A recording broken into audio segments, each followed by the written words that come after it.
So this is a mental replay for my guy PenGwen, who is playing Azir. Azir is a fun champion, in my opinion. And let's actually just go ahead and pause really quick, because I want to see some of the details of this match. So let's pull this up for everyone to see. Properties, match history, refresh. Okay, doesn't work naturally. That refresh never seems to work. Okay, and here we go. So, right now we are looking at sort of the game at which PenGwen Stefani, excellent name, is playing an Azir mid against an Orianna mid, I believe. And let's just think about what it is that he is building overall with this itemization and how it may or may not work out. Everything seems pretty standardized right now. 18 points cunning, all the way for Thunderlord's Decree, and going for the 2% vampirism. This is pretty much my standardized mastery page anyway.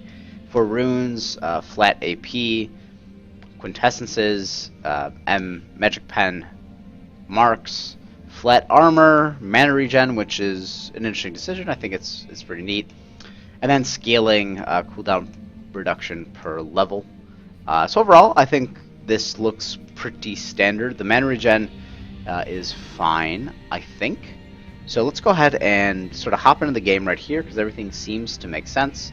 For your summer spells, you chose Barrier and Flash, which makes sense. And Orianna chose Flash into Ignite. So it doesn't really matter who it is. Oh, I gotta minimize this. It doesn't really matter who chose which champion first. Let's just look at the matchup right here. I'm going to assume that you pick Fedorans and probably potions for your first item. And let's go ahead, and that is the case. Let's go ahead and get you over here. I'm about to sneeze.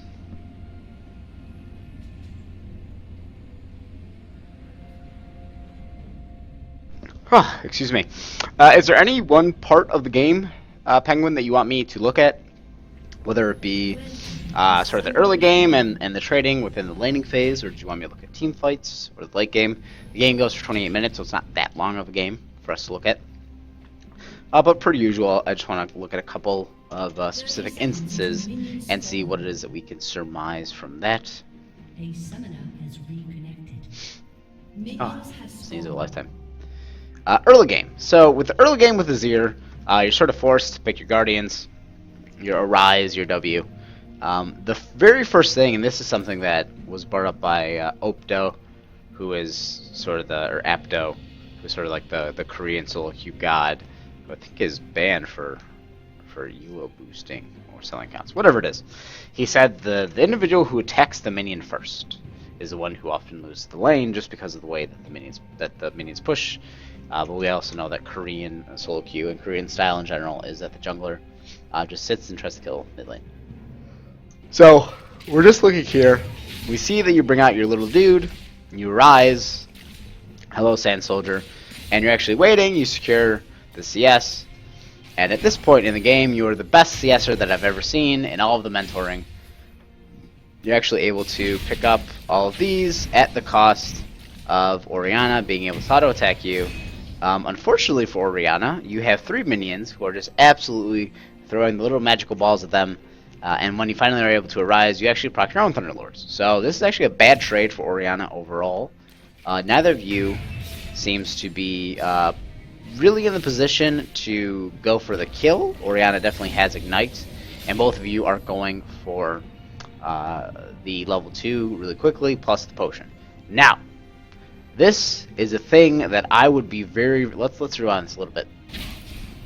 So this is the fight that you're going into, right? You know that just based on the number of minions that are around that she has not killed yet, that you are about to get level 2 before she can get level 2. So right here, you get level 2. Now what I'm thinking of... hey Tick, what's going on, man? What I'm thinking right now is that you have a Sand Soldier here, and you're about to have a second Sand Soldier. So what I would do, knowing that I'm about to hit level 2, before she hits level 2, is I would position myself a little bit closer right here, so that you can put a second Sand Soldier. The second you hit level 2, use your Q, your Conquering Sands, push it forward, and get 2 to 3 hits, right? So we'll try to put our Q right about here, so when she walks back, she either has to walk up or around. Either way, she's losing on CS. But instead, you decide to sort of play it passively. Now, this is about 10 seconds so far, and she's about to hit level 2 on this minion. 10 seconds so far that you haven't pushed your advantage as someone who got level 2 first. All of a sudden, she gets level 2, and you put down another soldier. You're definitely being conservative and farming. The thing about Azir, and you use a really good Conquering Sands right there to sort of to go after them, is trying to figure out when it is that you can be aggressive. Now, you took Barrier, not Ignite, so maybe your mindset is that you're not going to kill her. But keep in mind, you could do a ton of damage to her that maybe you missed out, as we saw sort of right there. So, you know, first minute into the exchange between you and the Orianna, we see an opportunity for you to really dig into her, make her play a little bit more passively, make her miss CS, get inside of her head, and we don't take advantage of it. And that's where I start to get a little bit apprehensive and go, well, with a pick like Azir, we can actually really punish really quickly. And after you sort of wait out the timer for your Thunderlords, there we go again for you trying to do it once more. So here we go. Your CSing so far has been excellent. You're up in CS, 11 to 7. But again, look at the overall HP. And think about the fact that you have Thunderlords, right? So you have Thunderlords, you haven't proc Thunderlords in a while, which means that it's up and it's available, and yet we still aren't pushing the advantage. Now, what is there to be scared of, okay? So she doesn't have Shockwave. We know that much. So she can't ult you. Echo can't automatically kill you either. Even if he decides to gank, you picked a Flash and Barrier. You have a ward at which you're playing to, so you're playing to the strength. Let's move this. You're playing to the strength of your vision. Now, he could, of course, come here, or he could sort of loop around that way. He might get spotted right here. But what we're seeing is that you are not pressing the advantage. You're not using your Thunderlords, because there's no way that she's actually going to be able to use her Thunderlords in response here. Which means that you have all these opportunities to just fight, and you're not going to. You're at full HP. She's about half. If you decide to press forward and take a couple of hits, you might take a little bit of damage from the minions, but you still have a potion left. So let's press that advantage. Let's try to fight her as much as possible. Great job CSing. Maybe your mind is sort of caught up in that mode of CSing, but the second that you're able to get your minions here, she starts to walk in. She's going for the CS. You know she's going for the CS. She misses it, actually. Press your advantage. Use and proc your Thunderlord. There's a reason that we have Thunderlords in the first place, and that's so that we could beat the crap out of them. But, unfortunately, you're just slowly farming from afar, and we see that Echo has decided to come gank you, and I don't know if you're necessarily cognizant of it. And at this point, you walk into a stun, Ignite comes through, you get first blooded. So, let's rewind that. Play it again. Orianna, struggling with CS. You're up 4 CS at this point. You have Thunderlord's proc available, which you know won't kill her. And I think you probably level your E next. Oh, actually, you get a second rank in your Q. That's another consideration that you probably should go for your E instead, as a way to actually skirmish out of there, using your shifting sands to get away, actually be able to avoid the Echo as well. So we see that Orianna's going for the last hit onto this minion here. Shifting sands, so we should theoretically see you have 1 soldier. Second, Arise comes out. Shifting sands, that's 2 soldiers. Hit, Thunderlord's proc. She'll be at basically 1 little square of HP, and she won't feel safe farming. Now, if she does try to farm and get a little bit closer, you're actually able to pretty much punish her as much as you would want. But instead, what we see is that you have the vision here. Maybe your mind is really focused on getting this Canyon minion. We have this vision here. But Echo gets all the way. Echo has been seen for about 3 seconds. Echo gets all the way here. Maybe you're not looking at the minimap before you even react. Huzzah, there's Echo. That's actually a really cool pixel effect. Comes here. You walk right into a stun dome.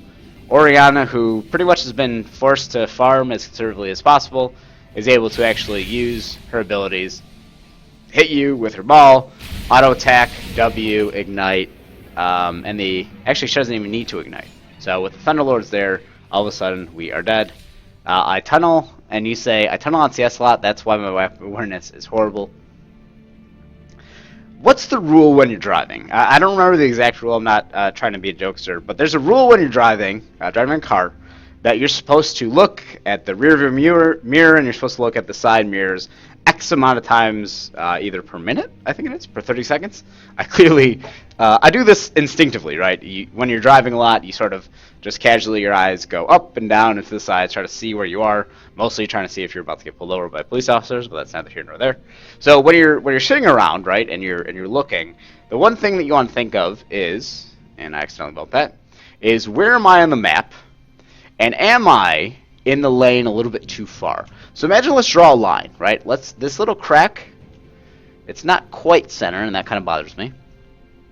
Let's imagine that there's a line from here all the way to here, right? This invisible line. This is their 50 yards. This is your 50 yards, okay? The second you get toward the middle of this invisible line is the second you need to be much more cognizant of the minimap. Now, you should always be cognizant of the minimap, especially if you're playing a champion that has teleport, but in this particular moment, you should be very aware because the ganks are readily accessible, they can get to you a lot quicker, a lot faster. Now, the thing that you did well, but unfortunately did not capitalize on, is strong warding. You're playing to the bottom side of this map. If you would have placed the ward here, you would have had even better vision, but I don't think it mattered. To your point, you sort of CS, or you tunnel on the CS. So you're dead. It's okay. Next item, perhaps another Duran's Ring. Let's see you coming back to lane. One day, you actually just pick up a potion.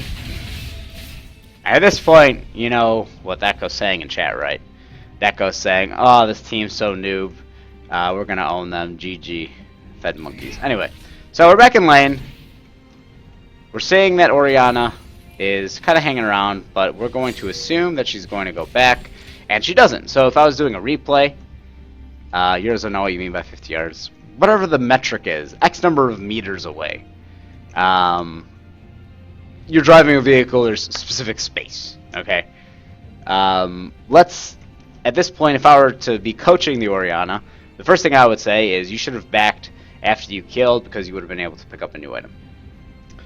Because you have the assist advantage, and you being here really doesn't do anything. As a matter of fact, if Maokai wasn't present or wasn't visible at this point, Maokai would actually be able to gank Orianna very easily, and then the momentum would swing back in your favor. You get to control the wave, get the experience, so on and so forth. But let's take advantage of this situation right here. You are level 3, so Orianna's level 4. You don't have any power, you just have a couple of potions left. You're at lane, you're actually just going to be able to clear all this. Great farming so far. And you get all but 1. So at this point, you died once, so you lost experience, but you're up 4 CS by some miracle of you being able to CS really well. And we're waiting. We're just going to increase this right now. And let's stop. So, you're dead once, right? You've died once. We're trying to figure out how do we not die again. And sometimes not dying is much more important than securing kills, because there have been a lot of instances where I've secured plenty of kills, but it took one death to really make me upset, or as we call it, tilt, right? So let's just not die. We see that the Orianna is consistently pushing into lane. So what does that tell us? Well, Blight now, great question. It tells us that she is going to make her minion wave come up to you. Now, a couple of things that we need to take a quick assessment of. You have potions, okay, so you could sustain in lane. There's no real need to sort of shy away from this fight. You actually have your flash and barrier, and I'm surprised you didn't sort of reactively burn the flash and barrier when you got ganked by Echo. A lot of people do that, myself included. But even if you did, I think you might have died still, so maybe you holding on to it was purposeful and you're a genius. But at this point, she's pushing the minion wave, and you're just kind of counter pushing. Again, she is going after each CS, right? She's going after each CS. There are no minions to attack you, so each time she goes, she's going to go for the cannon next. Each time that she goes, instead of last hitting the minions, you should be pressuring her. Get out of lane. There you go. Shifting sands. This is my lane. Get out of here. You might have assisted in the kill, but you're not going to be able to do anything. You see that she's going back to base. You're going to go ahead and push this. Get level 5 pretty soon. And let's look at one more exchange that happens right here, because I want to make sure that you're doing something particularly well. It's taking a little bit of time. Hopefully you should be able to arise in Shifting Sands a few more times. Pause. The one thing that I said when Orianna went back, or didn't go back, is that she should have went back. Now, at this point, let's look at the gold that you have. And I don't know what the itemization that you're going for is. Let's look at the side panel here. It looks like you went for a Rylai's or a Gnasher's Tooth first. Okay. So let's look at the gold that you have. So let's say that you're going for a Rylai's, or you're going for a Gnasher's Tooth first. You'll probably need about 1,200, 1,250 gold to build your first item, and maybe that's what you're waiting for. However, we saw a big skirmish stop, and we saw that Echo is Mia. So my biggest fear is that history will repeat itself. And if history repeats itself, that's not going to be a good situation for you. This is pseudoscience-y. It actually has no indication if this is true or not, but this is the way that my mind works. If Echo was just top, that probably means that the minions that Echo has on the top side of his jungle are not there, that they're waiting to be respawned. Okay? So let's assume that Echo went top and that he wasn't there for a long time, that he probably killed minions and then went to the top lane. So he's still waiting for them to respawn.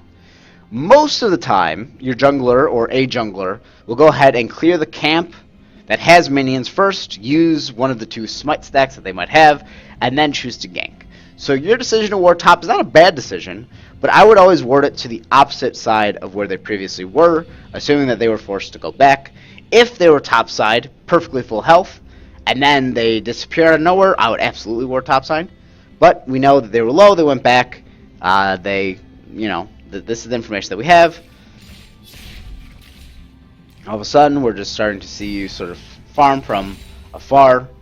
We see the minion advantage being changed.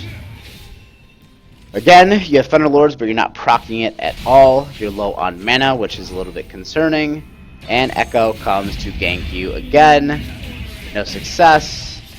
You just sort of walk back. I think the E was intended to be a much stronger stun than you had actually anticipated. Your last hitting, but you're actually very low on mana. Thankfully, you have mana regeneration runes, apparently. And we're going ahead, we're farming.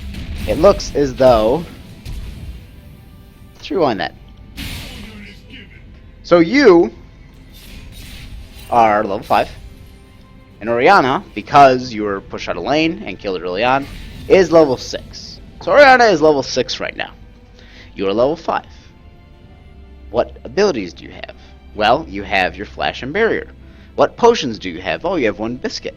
Now, of those things, of this little sort of catalog of items that we have, which ones are you using in this moment? Well, you have the potion ticking on you. That's pretty good. And you're walking up. We know that in this range, and this is something that you just kind of have to know when playing against a champion like Orianna, at this range, Orianna is able to hit you with her Q, which is her attack, and then go into a shockwave, and of course, the dissonance somewhere between. So, there it is. Look at this AoE range. Also, very cool effect. 1, Thunderlord, auto attack, flash, ignite, there's barrier, and she kills you. Right? There we go. She kills you. There's not much that you can do about that. Or is there? Now, this is where we think about the mental psyche of a player. And again, this isn't absolutes. So far, we know that you missed up on an opportunity when you had vision of the jungler coming to gank you. But this is something that we have to think about. You have Thunderlords. You're Azir. You could farm from afar, and you could aggress and actually proc Thunderlords from afar too. You were not playing to the benefit of having Thunderlords, right? And so as a result of that, the Orianna thinks that she could just kind of walk and do whatever she wants to you. And the reality is, she can. But we don't want her to know that she can do that. So as a result, when we're thinking about how everything's unfolding, we want to find a way, an opportunity, for you to be able to punish her in some way. So a couple of really quick items, I would say 2 items that we need to work on first, and then see how it is that we get there. The first one, and this is something that just takes practice and confidence in your own play, is to not tunnel on CS. Okay, I talk all the time about how CS is very important, and it is. Having a lot of CS compared to kills is probably beneficial if you have a little bit of both. That's the perfect case scenario. If you have a lot of CS and a lot of kills, you're pretty much in a position to win most games, assuming that your teammates are somewhat functional League of Legends players. But the idea is that with Thunderlords, you have a timer as to when you can use Thunderlords again. So you want to make sure that each time that timer is up, that you use your Thunderlords aggressively. Now, what we've seen in multiple instances is that you two are just kind of slapping the minions from afar, but we see opportunities, consistent opportunities, and it's maybe hard to see these patterns in game when you're playing. We see these opportunities where Orianna is just going for the minions over and over and over again, where all you would have to do is sort out an Arise, auto attack, shifting sands, that's another hit, and then auto attack again, right? So 3, boom, boom, boom, you get these 3 attacks, you proc Thunderlords, you go back to farming, Thunderlord is back up again. Boom, boom, boom. You go back to farming. So you see that sort of repetition, and as a result of that, you're able to get her to a pretty low amount of life. But if she has the confidence that she could just farm you, not just based on her overall playstyle, but overall gold, experience, and mana lead. Oh, that damage is just disgusting. And she has the mana for it. You have 75 mana. And you're not level 6. And you don't have Ignite. She is basically just taking advantage of you within the early game. And as you flash away, she hits you with the Ignite, she hits you with the auto attack, second auto attack, and I think the third auto attack is the one that kills you. There it is. So, you should have flashed ult. Flashed her ult. Well, sure. You should have flashed her ult. In a perfect world, when you have excellent mechanics, you should have flashed her ult. You didn't flash her ult, okay? And we have to think about what are the things that led up to that moment where you were put in a position where you would have to make the decision and the reflex to flash the ult. Now, is it entirely your fault that you didn't flash the ult? Of course. I mean, you have control over your character. Maybe there was a knock on your door that distracted you, but I doubt it. But yeah, you could have flashed the ult and you would have prevented yourself from dying. But there were a lot of these little subtle nuances that got you to the point where you were even in risk of dying to her ult Thunderlord Ignite, right? Ult Thunderlord Ignite with most mid-lane champions is you dead once that champion hits level 6. If they hit level 6 before you, you are especially dead. We see all of that sort of culminate together, and here we are right now as a result from it. So that is sort of the bigger picture as to what we need to think about. Number one, when it is to not only go back, but when we trade as opposed to CS. And part 2 of this is sort of the map awareness, looking down like we do when we drive a car, looking down toward the mini-map and trying to make sense of that.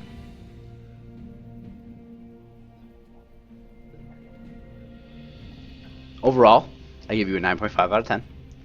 Mostly because you're playing Azir. Mostly because you have a sweet name. But also because you were CSing. At this point, you've died 2 times. Sure, you're down a level. But you have more CS than the Orianna. That's a good sign. You have one fundamental element of the game down pretty well. Now we just need to figure out how it is that you use that fundamental element and also shore up the other weaknesses that you have. And overall, I think it's going to be a trial and error process. Maybe Azir isn't the champion to figure out when it is that you can trade versus when it is that you should just be CSing, although Azir is at least safe. But I think it's probably a good start as to where we are so far. And that's my thoughts. I don't know if they're good thoughts. Those are my thoughts.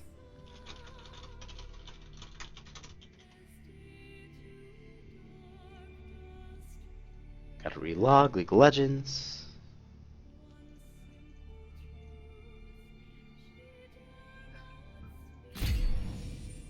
Cool.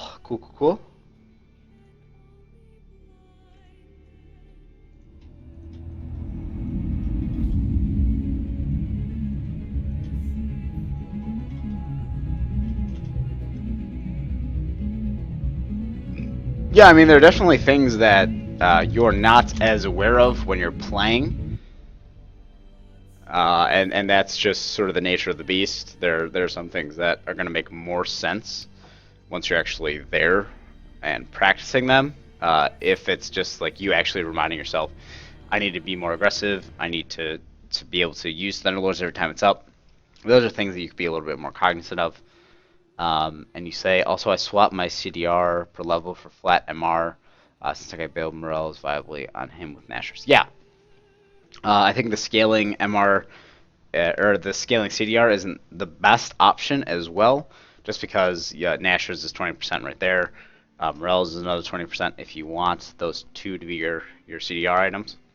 So yeah, I think 40% CDR is very easily accessible, especially on a champion like Azir. And we're actually we're gonna play one final game.